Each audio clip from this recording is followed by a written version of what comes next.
Well, for many people, a timeshare may seem like the perfect option, having a vacation home available only when you really want it and not having the burden of worrying about it the rest of the year. But our next guest says that timeshares may not be all they're cracked up to be. We are happy to be joined by one of our favorite Money Matters guests, Dave Ramsey, radio host of the Dave Ramsey Show. He joins us now from Tennessee. Dave, thanks for being here today. Well, thanks. It's good to be with you. Now, I know so many people who have either had timeshares or do have timeshares, my grandmother being one of them as well, and it seems like they don't always use it. Do you think that timeshares are a good investment or a bad investment?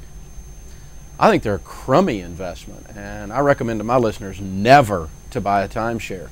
And the reason is real simple. It's not an investment. An investment gives the idea that you could actually sell it. And you can't give the stupid things away once you own one of them.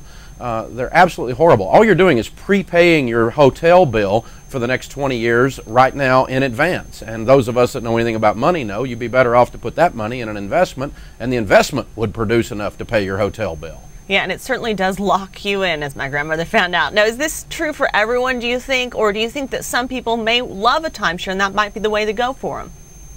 Well, I think they like the use of the condo, and they like having a place that they can go to. This is the family thing. We'd go to this location every summer, and they like that. But families have done that for years simply by renting the lake house or renting the beach condo, and that can continue to be. But the problem is you are locked in, and some of the timeshare people give you the ability to trade back and forth, but even then they're telling you where you can stay after you prepaid your hotel, and you are just stuck in these things. You cannot get rid of them. Of the people that call the Dave Ramsey Show, I would say we have a 98% dissatisfaction with them, and they can't get rid of them. They paid $14,000, $15,000, $20,000. They're paying payments on them, and it's a mess in their lives. Why do you think it's so difficult to get rid of these things, and how do you go about it? I mean, is there any way to sell them? Well, there's no market for them. Nobody wants them. Do not go to one of the list services where you pay $200 or $300 or $500 up front to just get your name on a list, because that's all that happens. They slap your offering on a list and you never hear from anybody.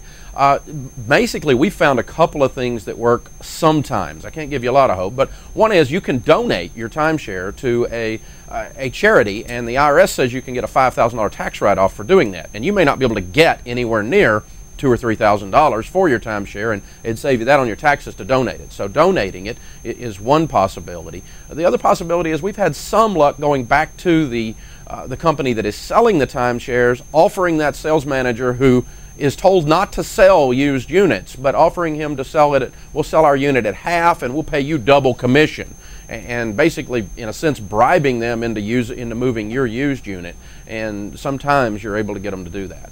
And it sounds like no matter what you do, you kind of are losing money here.